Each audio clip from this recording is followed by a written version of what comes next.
진격의 2차 전지, 그리고 단 한 번의 인수로 엔비디아 밸류체인 등극, 인수금액만 2,800억. 여기에 계약금 115억을 챙긴 난치병 치료제까지. 안녕하세요. 데일리 투자 나침반 12월 8일 월요일 정규장 마감 브리핑을 시작하겠습니다.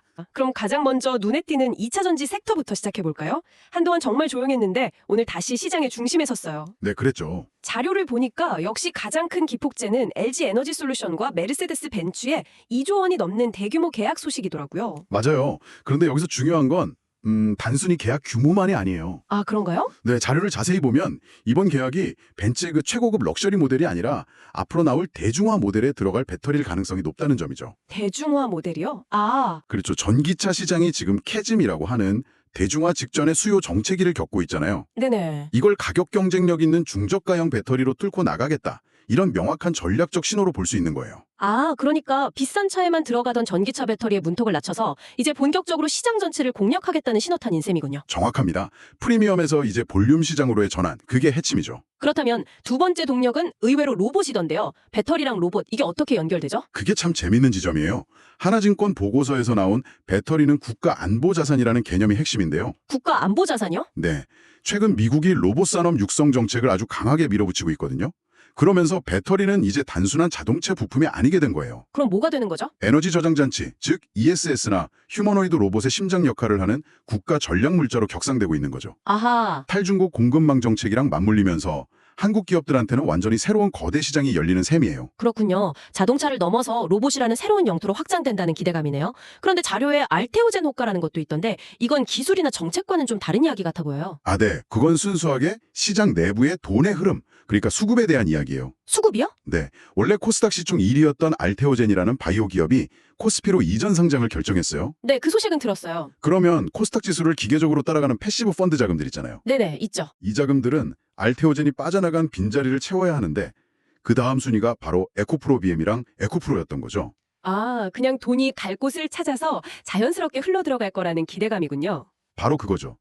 기술이 아니라 자금이 옮겨갈 거라는 기대감만으로도 시장이 움직인 겁니다. 기술, 정책, 수급, 이 세 가지 엔진이 동시에 돌아간 거네요. 이런 흐름 속에서 LNF나 포스코 퓨처엠 같은 개별 기업들은 각자 어떤 기회를 잡은 건가요? 아주 좋은 질문이에요. 각자 다른 방식으로 이 기회를 붙잡았어요. 예를 들어 LNF는 과거에 테슬라향 하이니켈 원툴 이런 꼬리표가 있었잖아요. 맞아요. 좀 아쉬운 평가였죠. 그렇죠. 근데 최근에 저가형 LFP 양극재 양산을 공식화하면서 완벽하게 체질 개선에 성공했어요. 7분기 만에 흑자로 돌아선 게 그 증거고요. 와, 7분기만에요? 반면에 포스코 퓨처엠은 지정학적 리스크가 오히려 기회가 된 경우예요. 리스크가 기회요. 네. 중국이 흑연 수출을 통제할수록 유일하게 원료부터 제품까지 탈중국 공급망을 완성한 포스코 퓨처엠의 가치는 올라갈 수밖에 없거든요. 글로벌 자동차 회사들한테는 이제 생존 파트너가 된 셈이죠. 천보라는 기업은 스마트머니가 움직였다는 점이 흥미롭던데요. 네. 그건 시장의 신뢰와 관련된 부분이에요. 투자의 귀재로 불리는 박현주 회장의 미래에셋이 대규모 투자를 했다는 건 첨보의 전해질 기술력과 성장성에 대한 강력한 보증 수표나 마찬가지거든요. 아, 거기가 투자했다면 뭔가 이유가 있을 거라는 시장의 믿음이군요. 그렇죠. 결국 LNF는 제품 다각화로, 포스코 퓨처엠은 지정학적 이점으로, 첨보는 기술력에 대한 시장의 신뢰로 모두가 각자의 방식으로 부활의 서사를 쓴 하루였어요. 2차 전지 섹터의 부활이 이렇게 복잡하고 다층적인 이야기였다니 정말 흥미롭네요. 그런데 이 다음 이야기는 그야말로 한편의 영화 같아요.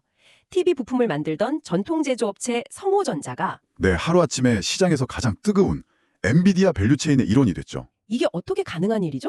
바로 2,800억 원 규모의 M&A, 인수합병 덕분이었습니다. 2,800억이요? 네, 성호전자가 ADS테크라는 회사를 인수했는데 이 회사가 AI 데이터 센터의 혈관 역할을 하는 광 트랜시버 정렬 장비를 만들거든요. 아, 광 트랜시버 정렬 장비. 여기서 진짜 핵심은 이 ADS테크의 주 고객이 바로 엔비디아의 자회사인 멜라녹스라는 점이에요. 잠시만요. 엔비디아의 자회사요? 네, 그러니까 성호전자에서 ADS테크, 멜라녹스를 거쳐 엔비디아로 이어지는 공급망의 단숨에 올라탄 거죠.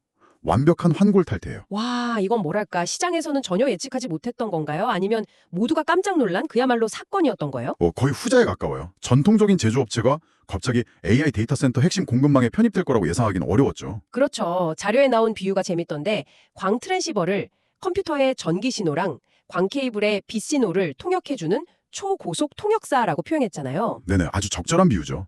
AI 시대에 데이터 양이 폭발하면서 이 통역사의 역할이 너무나 중요해진 거죠. 성호전자는 그 통역사를 만드는 장비를 손에 넣은 거고요. 한 회사가 M&A로 정체성을 완전히 바꾸는 것도 놀라운데 이번엔 하나의 약이 자신의 정체성을 바꾸는 이야기도 있네요. 삼성제약과 GV1001이라는 신약 후보물질 소식인데요. 네, 이 이야기의 핵심은 진행성 핵상마비라는 아주 치명적인 난치병이에요. 진행성 핵상마비? 좀 생소한데요. 네, 파킨슨병이랑 비슷하지만 훨씬 심각하고 현재 치료제가 전혀 없는 병입니다. 자료에 나온 것처럼 눈동자를 위아래로 움직이기 힘들고 자꾸 뒤로 넘어지는 끔찍한 증상을 보여요. 아, 정말 힘든 병이군요. 그런데 삼성제약이 모회사인 젠백스로부터 이 병을 치료할 가능성이 있는 GV101의 모든 권리를 사들인 겁니다. 모든 권리를요? 그게 왜 그렇게 중요한 신호인 거죠? 신약 개발에 성공했을 때 그 과실, 즉 모든 매출과 이익이 온전히 삼성제약으로 들어온다는 뜻이니까요. 아하. 더 흥미로운 건 이 약의 원래 정체예요. GV101은 원래 췌장암 치료제로 개발되던 약이었어요. 네, 췌장암 치료제요. 네, 그런데 연구를 하다 보니까 뛰어난 항염, 뇌신경 보호 효과가 발견된 거죠. 이걸 약물 재창출이라고 하는데 전혀 다른 분야에서 성과 가능성을 찾아낸 아주 영리한 전략입니다. 이런 극적인 변화 이야기들을 듣다 보니 청취자께서 보내주신 마지막 자료 묶음이 더 궁금해지네요. 겉으로 잘 드러나지 않지만 미래 산업의 근간을 떠받치는 기술 기업들이요. 네, SBB테크가 대표적이죠. 로봇 부품 회사가 반도체 장비에 부품을 납품한다. 온뜻 연결이 잘 안 되는데요. 그렇죠. 바로 그 연결고리를 이해하는 게 핵심이에요. SBB테크는 로봇의 관절 역할을 하는 하모닉 감속기라는 초정밀 부품을 만드는 강소기업이거든요. 네, 알고 있습니다. 그런데 이번에 세계 1위 반도체 파운드리인 TSMC의 공정 장비에 들어가는 베어링을 공급하게 된 거예요. 잠시만요. 계약 금액 자체는 아주 크지 않은데도 시장이 이렇게 뜨겁게 반응하는 이유가 있을 거 아니에요? 물론이죠.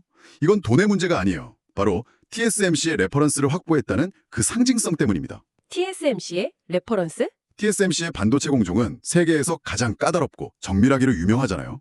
여기에 부품을 공급했다는 건 SBB테크의 정밀 제어 기술력이 로봇 분야를 넘어서 반도체라는 최첨단 산업에서도 세계 최고 수준임을 공인받은 거나 마찬가지예요. 아, 기술력에 대한 최고 인증서를 받은 셈이군요. 맞습니다. 또 다른 기업 펨텍도 비슷한 맥락인 것 같아요.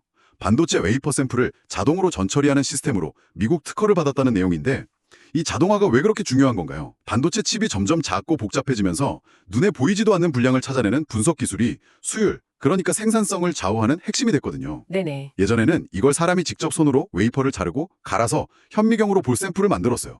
당연히 실수도 많고 시간도 오래 걸렸겠죠. 아, 상상만 해도 힘드네요. 펨텍은 이 모든 과정을 로봇으로 자동화한 겁니다. 자료에 나온 케이크 뷰가 재밌더라고요. 케이크 속에 딸기가 잘 들어있는지 보려고 단면을 자르는데 이걸 사람 손이 아니라 로봇이 아주 깨끗하고 정밀하게 잘라주는 것과 같다인 거죠. 바로 그거예요. 수작업에서 생기는 오류를 없애고 분석의 정확도를 획기적으로 높이는 거죠. 특히 미국 특허를 받았다는 건 인텔이나 마이크론 같은 미국 반도체 거인들에게 이 장비를 독점적으로 팔 수 있는 길을 열었다는 아주 중요한 의미가 있어요. 반도체 수혈 전쟁에 보이지 않는 영웅인 셈이네요. 그렇죠. 오늘 시장을 달군 기업들의 소식을 쭉 따라가 보니 단순히 주가 숫자 너머의 거대한 흐름들이 보이네요. 배터리가 로봇이라는 새로운 심장을 꿈꾸는 모습? M&A 한 번으로 기업의 DNA가 바뀌는 극적인 변화도 있었고요. 맞아요. 그리고 반도체 산업의 밑바탕을 지탱하는 조용한 강소기업들의 기술력까지 말이죠. 네. 오늘 우리가 살펴본 이야기들은 혁신이 꼭 세상에 없던 새로운 발명에서만 나오는 게 아니라는 걸, 아, 기존의 약을 새로운 질병에 적용하고 로봇 기술을 반도체 공정에 접목하고 배터리 전략을 프리미엄에서 대중시장으로 전환하는 그 적응과 융합의 과정에서 엄청난 가치가 만들어지고 있는 거죠. 그리고 보니 한 가지 질문이 떠오르네요. 인공지능, 로봇, 바이오, 에너지 같은 서로 다른 분야들이 이렇게 서로의 기술에 의존하면서 섞이기 시작할 때 과연 미래의 기업은 어떤 모습일까요? 지금 우리가 당연하게 사용하는 2차 전지 산업이나 로봇 산업 같은 경계선이 10년 뒤에도 과연 의미가 있을까요?